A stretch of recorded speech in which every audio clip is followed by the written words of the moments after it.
Salut. Eh bien écoute, on se retrouve aujourd'hui pour le film 14. Ça tombe bien puisqu'on va te faire visiter notre 14e pays, l'Arménie. Alors après avoir quitté la Turquie avec un petit pincement au cœur, une entrée en Arménie un petit peu chaotique comme tu vas pouvoir le voir, eh bien on s'est régalé, des paysages magnifiques en montagne, des villes vraiment très jolies. Et puis, bien sûr, un lac extraordinaire, un lac d'altitude comme vraiment on n'avait jamais vu et je pense qu'on n'en reverra jamais. Mais je te laisse regarder tout ça après la traditionnelle bande-annonce. Après avoir vendu voiture, maison et tout ce qu'elle contenait, Fred et Greenwood, Rosita et moi partons vagabonder sur les routes du monde à vélo. Tu veux découvrir des paysages époustouflants, des bivouacs en pleine nature ou dans des endroits improbables? Tu veux rouler sur des chemins déserts ou des autoroutes? Rencontrer des gens, vivre des aventures incroyables? Allez, viens, on t'emmène sur le porte-bagages des Happy Cyclos. La frontière est fermée entre la Turquie et l'Arménie depuis de nombreuses années car les relations diplomatiques ne sont pas au beau fixe. On fait donc un petit crochet par la Géorgie pour rejoindre l'Arménie. Ce soir-là, on dort au chaud, à l'abri de la pluie et du vent, dans un relais routier.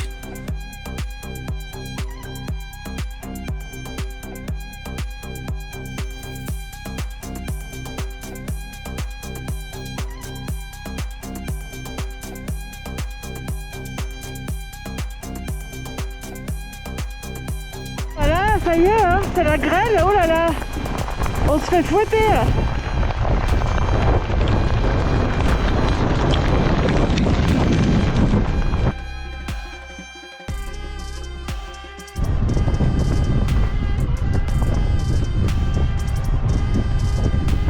Eh ben, tu vois ces beaux paysages? Eh ben c'est l'Arménie.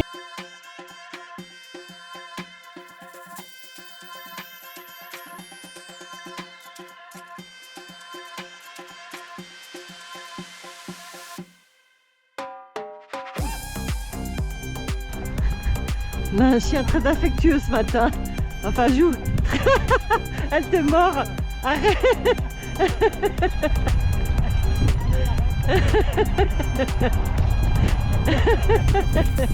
Bon, elle n'a pas l'air décidée à rester là, hein.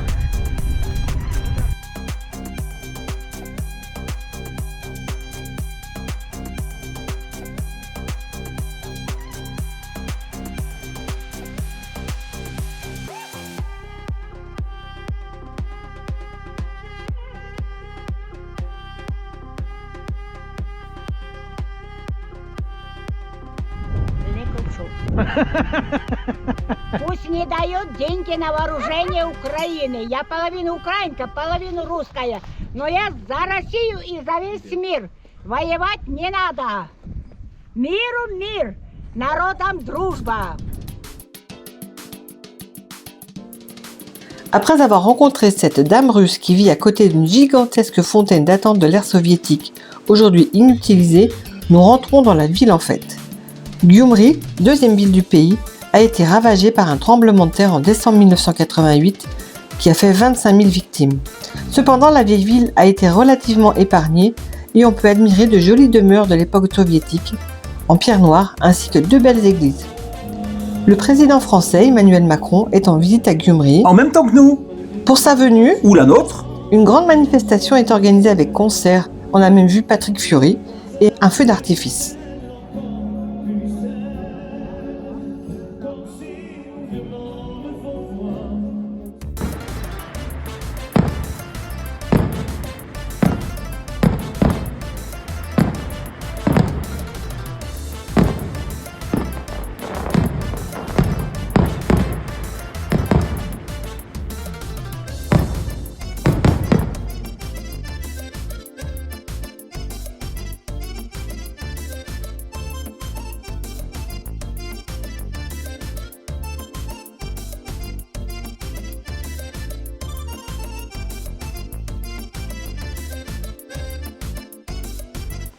on découvre avec étonnement les restaurants arméniens qui, pour la plupart, ont des alcôves ou des salons privatifs plutôt qu'une salle commune.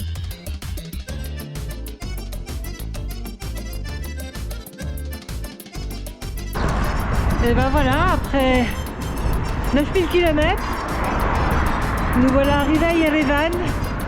la capitale arménienne,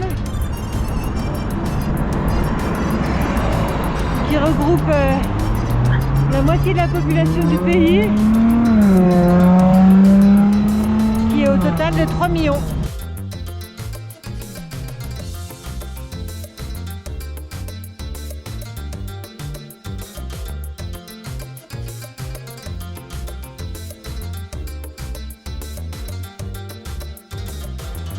Yerevan est une capitale sympa, avec des trottoirs larges et de nombreux parcs. On y trouve aussi diverses représentations d'art et plein de statues de tailles, de styles et matériaux différents.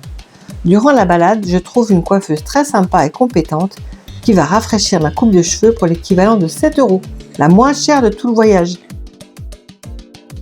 On rencontre Alice et Elliot partis à vélo de région parisienne en juin 2025 pour se rendre au Vietnam. Nous assistons tous ensemble à un ballet guyanais. Sur fond d'histoire d'amour, les danseurs font des figures pendant plus de 2 heures entre danse classique et danse caucasienne. C'était la première fois qu'on assistait à ce type de représentation et franchement, on a passé un super bon moment. Et voilà, tel que tu nous vois, on va à l'opéra, voir un ballet. Eh ouais. Avec Alice et Elliot.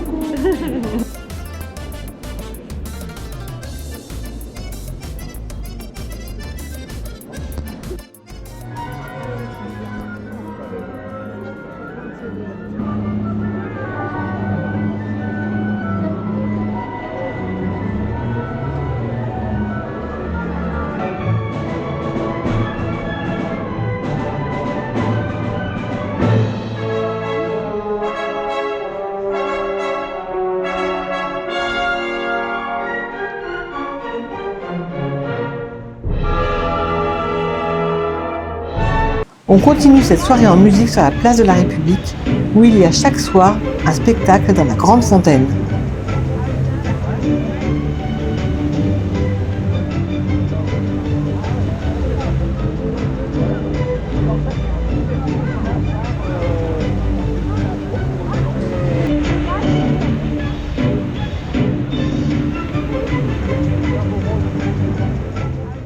Bien voilà, aujourd'hui on est toujours à Yerevan. On est dans le parc qui nous amène au mémorial du génocide arménien. Donc ça va être une visite sûrement très instructive dans un parc qui est très joli mais qui va être aussi on va dire, riche en émotions. On va prendre encore plus conscience du martyre qu'a vécu ce peuple parce qu'ils n'ont pas été épargnés entre les Ottomans, les Russes et les Turcs. Ils ont toujours une volonté d'indépendance, mais ça a coûté la vie à des millions d'Arméniens. Donc on va voir tout ça, en apprendre sûrement pas mal. Mais je pense que c'est aussi important de comprendre le pays dans lequel on pédale. Ben voilà, on est toujours dans le parc, très sympa. Il y a des arbres qui ont été plantés par des hommes politiques en mémoire des gens qui ont été victimes du génocide.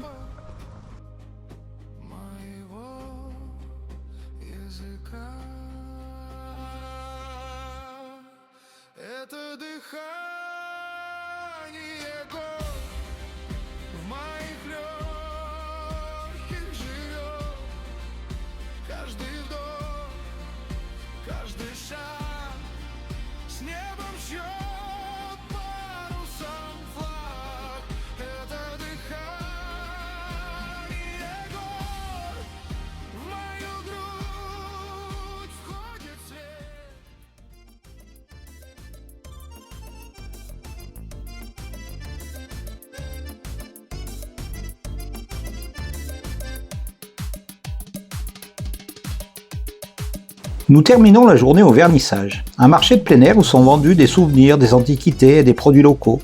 Le tout dans une ambiance très sympa.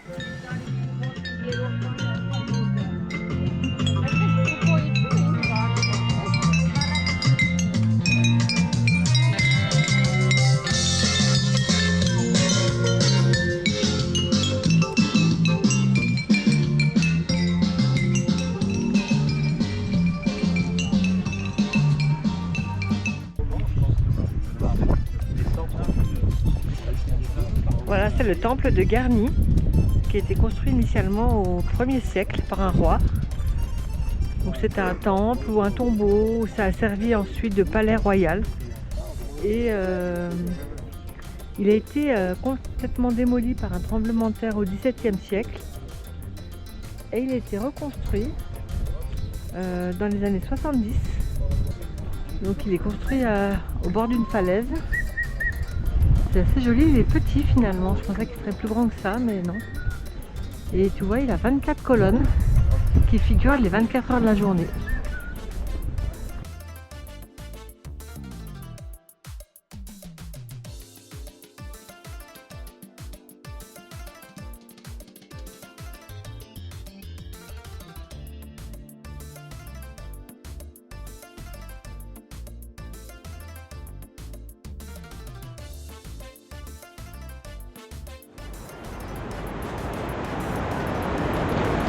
Bon Elliot, on te met en contribution, tu nous expliques un petit peu ce que c'est et pourquoi.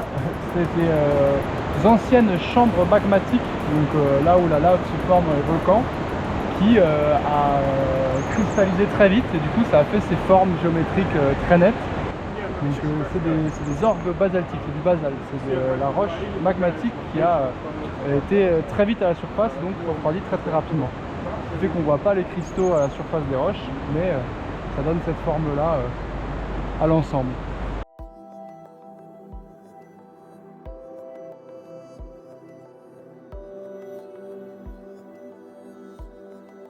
On quitte Yerevan par une route bordée de nids de cigognes, tous occupés par des nichés bien garnis. Les adultes s'affairent tandis que les petits attendent leur pitance bien au chaud. Nous arrivons au monastère de Khor-Virap, magnifique sur son promontoire.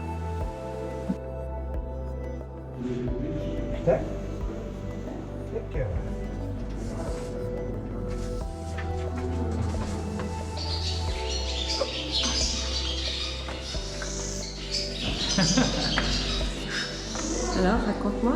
Alors, il y a une chapelle. En fait, ce n'est pas une chapelle, mais une geôle. Khor-Virap, ça veut dire puits profond en arménien. Cela fait référence à un épisode clé de l'histoire du pays. Saint Grégoire l'Illuminateur fut jeté dans ce puits à la fin du IIIe siècle et survécut miraculeusement 12 ans dans l'humidité et l'obscurité. Lorsqu'il en sortit, ce fut pour guérir le roi païen qui l'avait fait enfermer et qui, reconnaissant, adopta alors le christianisme en tant que religion d'État.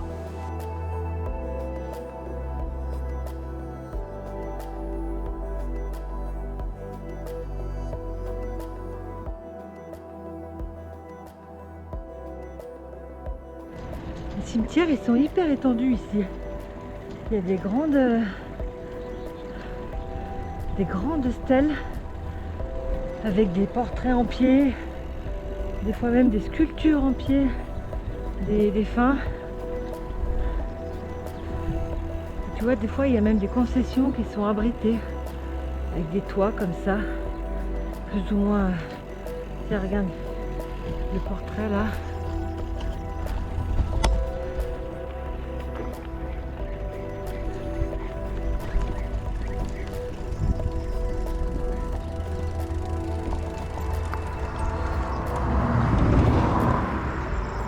Un soldat.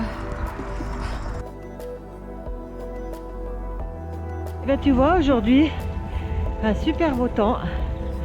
On est parti pour 27 km et à peu près 1200 mètres de dénivelé et les paysages sont beaux et attends, j'y vais. Et aujourd'hui j'ai 57 ans. On est le 14 mai 2026. Voilà. Donc c'est une chouette journée, j'espère, qui s'annonce.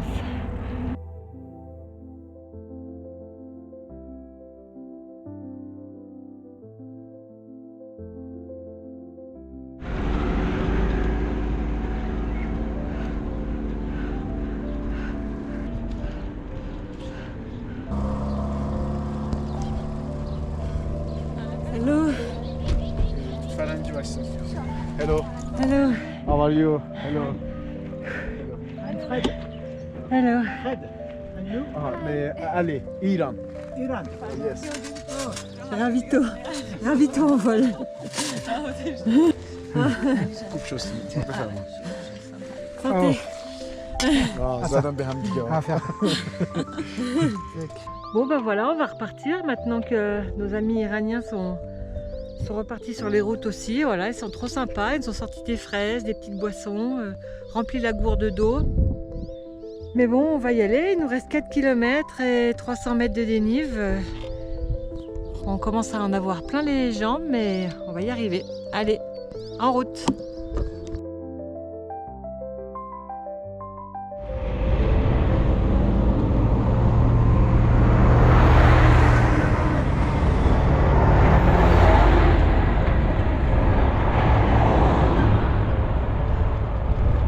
Eh bien, je sais pas ce qu'ils vont faire tous là, mais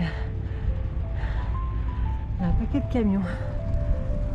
Et puis il y en a encore qui arrivent d'ailleurs.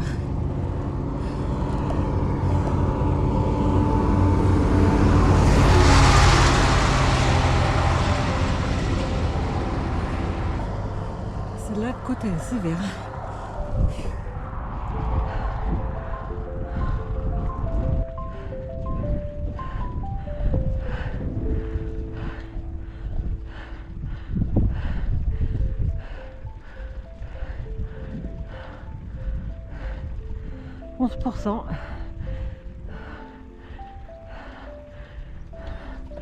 Il y a un enterrement là de l'autre côté de la route que je filme pas, ça n'a pas d'intérêt. Par contre, on a une jolie collection de voitures ici. Des Lada, tous les âges, tous les styles.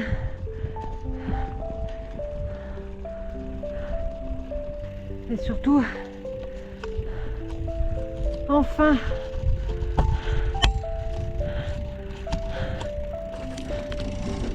c'est l'arrivée de mon premier col d'anniversaire.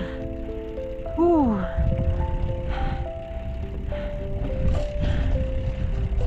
Pas mécontent d'être arrivé, hein. Il y a encore des grimpettes derrière, mais celui-là, 26 km 300, 1050 mètres de dénive. On voit bien la vallée à laquelle on est monté. Hop, voilà.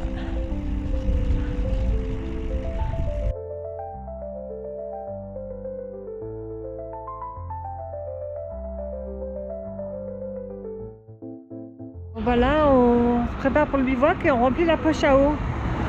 On a trouvé une fontaine, mais le débit il est quand même pas très important. Ça va? Ouais, il faut... Au départ, la fontaine, elle est comme ça. Ah oui. Donc, il faut remettre un peu de pression. Et viser juste. Ah, et viser juste. Et voilà, c'est parti. C'est parti.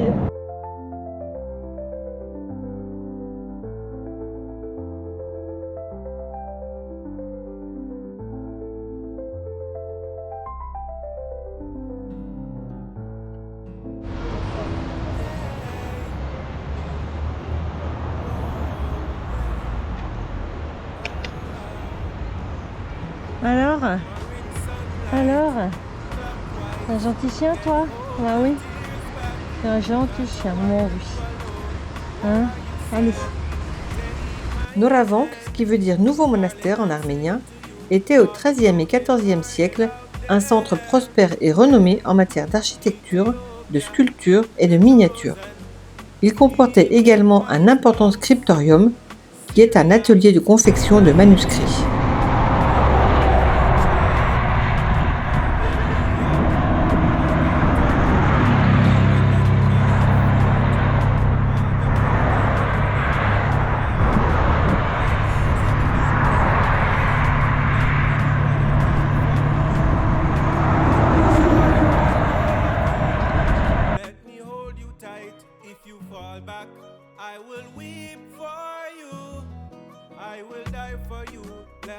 Les cigognes au premier plan, les montagnes colorées au deuxième. Voilà les paysages dans lesquels on évolue en ce moment, c'est trop. Et les tuyaux de gaz aussi, alors ça c'est... Il doit y avoir des dizaines de milliers de km de tuyaux de gaz aérien en Arménie. Pareil.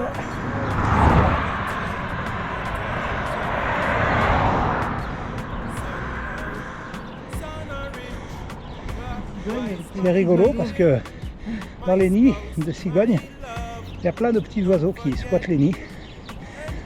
Et tout le monde a l'air de cohabiter, c'est rigolo, c'est chouette.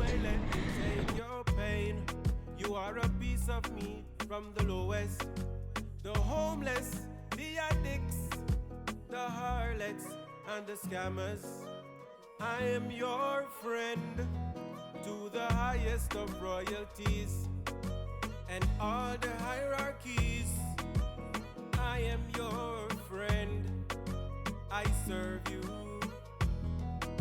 I love you, yeah, I love you, yeah, I love you. On est dans le col de Selim en Arménie. On est bientôt arrivé. On en chie. Mais c'est beau!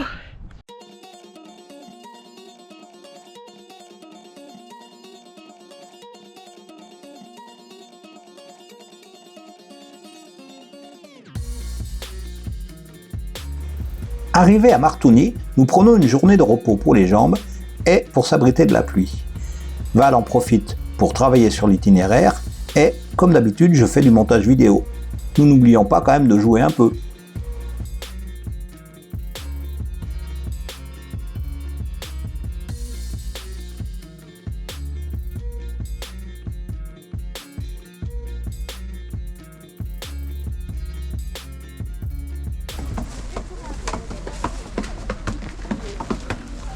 On aurait envie d'avoir un drone dans ces cas-là pour voir la taille du marché. On est dans la section alimentaire, fruits et légumes, bonbons, toujours beaucoup de bonbons comme ça en vrac.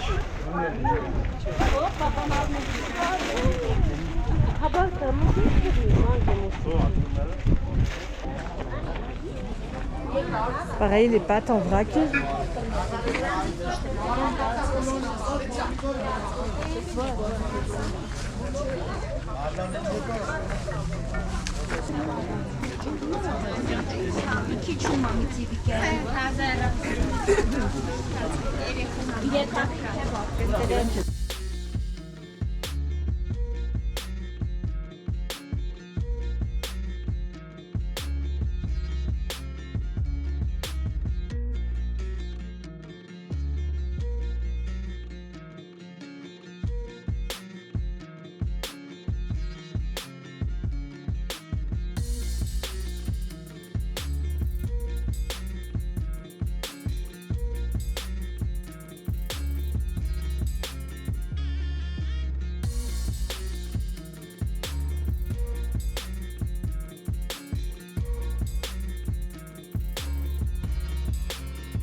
Comment?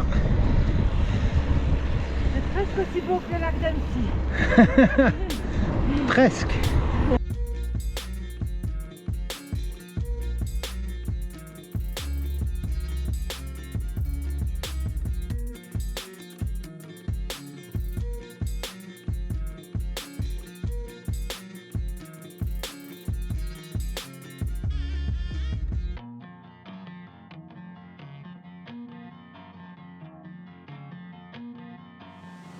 À Noradouz, nous visitons une ferme qui propose des dégustations.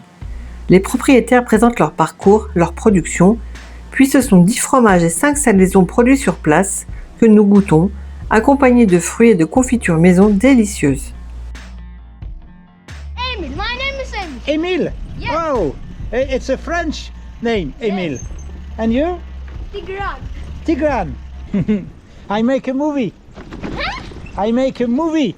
What is it? Movie, a film, video, video. Film. Yes. Sorry for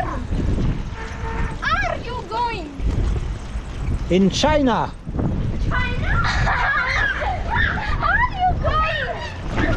Not now, but now we go to the cemetery. After we go to Georgia.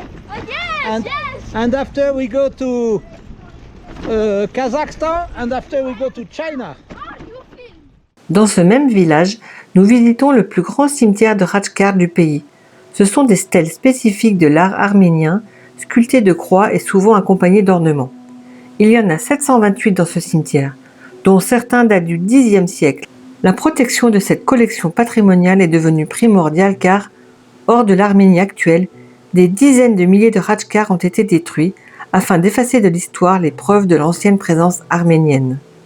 Bien voilà, on est au monastère de Ravank, au bord du lac Sevan. C'est magnifique. Comme d'hab, les monastères sont jolis, mais sont surtout situés dans des endroits magnifiques. On a toujours des points de vue extraordinaires. Là, on est sur une petite pointe qui avance dans le lac. Ça donne vraiment des paysages vraiment fantastiques. Et on retrouve toujours ces pierres dont je ne vais même pas essayer de prononcer le mot parce que ça va faire rire Val et puis ça vous fera peut-être rire vous. Allez, je vous le marquerai sur la vidéo, promis.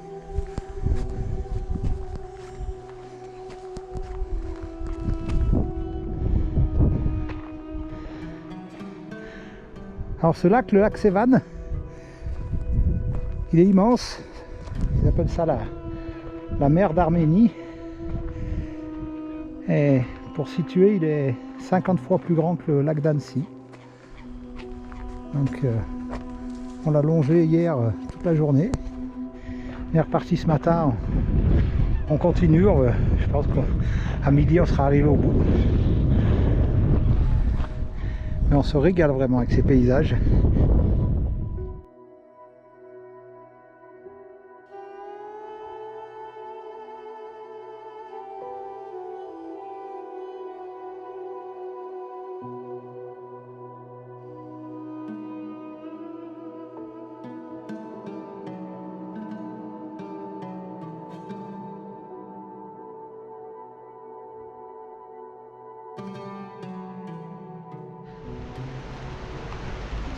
On a laissé nos affaires dans la guest house à Dilijan et on va visiter 2 monastères. Le premier s'appelle Matosavank et le deuxième Joutkak, un truc comme ça, mais je suis pas sûre de la prononciation.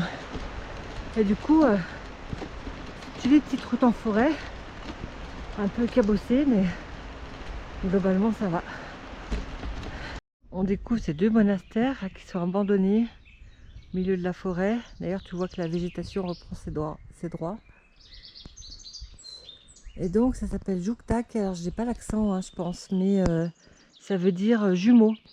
Parce que ce bâtiment, a priori, est identique à celui-ci. Et ce sont donc 2 églises qui ont été construites au XIIIe siècle, mais qui ont été restaurées depuis, mais qui sont plus utilisées, plus fréquentées. Mais c'est vraiment paisible ici, il n'y a aucun bruit, les oiseaux, c'est tout.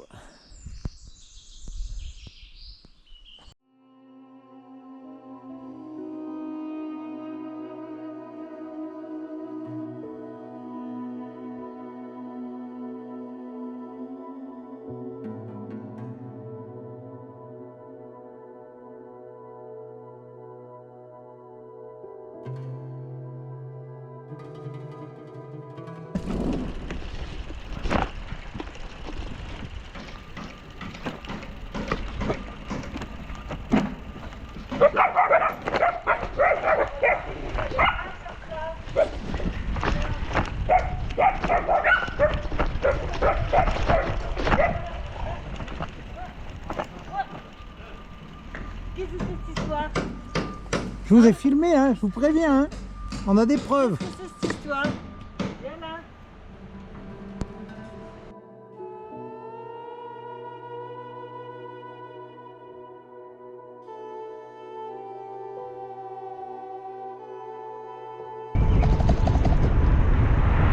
on entre à Vanadzor et on retrouve les tuyaux de gaz jaunes, sûrement pour qu'ils soient bien visibles.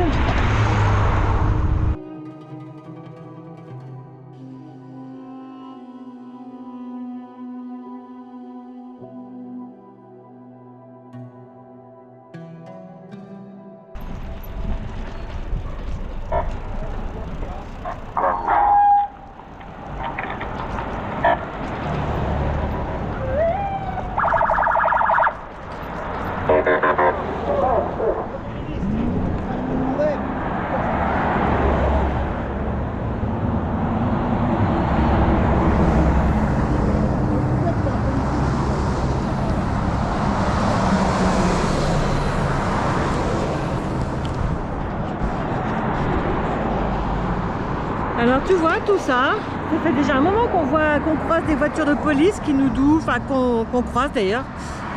Et en fait on vient de comprendre que c'est le Premier ministre là qui vient de passer, ce qui fait campagne. De ce que j'ai lu, c'est les élections législatives bientôt. Et du coup il est en pleine campagne et voilà, il se déplace dans les villes. Il va à Vanadzor qui est la 3e ville du pays, donc il va sûrement faire campagne là-bas et voilà.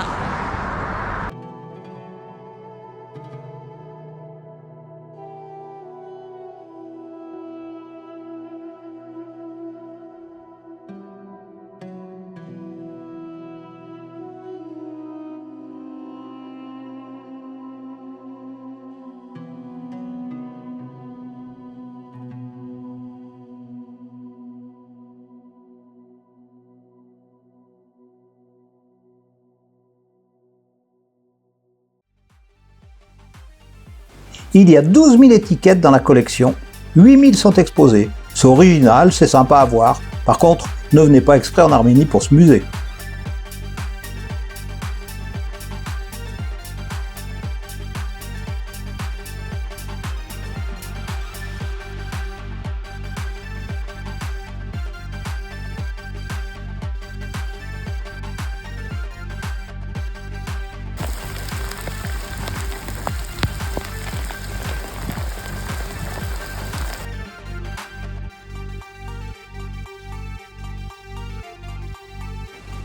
Une fois de plus, nous quittons un pays sous la pluie. Nous disons au revoir à l'Arménie, mais bonjour la Géorgie, car L'aventure continue, alors à bientôt pour le prochain épisode des Happy Cyclos.